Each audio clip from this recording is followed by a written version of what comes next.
between, let's say, early 2024 and then the fall of 2024. So fairly mild there. So for example, during the COVID recession, we saw real GDP decline 10%.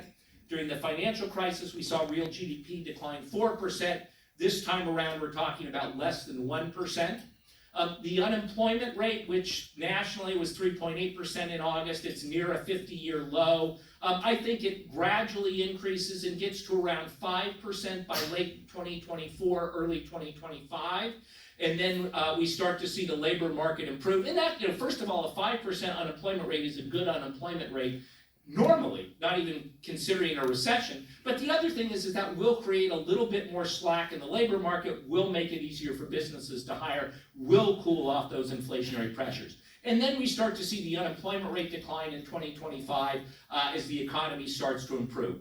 Like I said, Boston, we're starting from a very good point. I think the unemployment rate in the area is around 2.5, 2.6%, so about a full percentage point below the national rate. And I think we see the unemployment rate rise in the Boston area, maybe by a point or a point and a half over the next year and a half or so, but it will still be very, very low on a historical basis. And as I pointed out, there is a decent probability that the Fed could manage to pull this off and that we could see weaker growth, slower job growth, a little bit higher unemployment rate, enough to bring down inflation, but without an actual recession.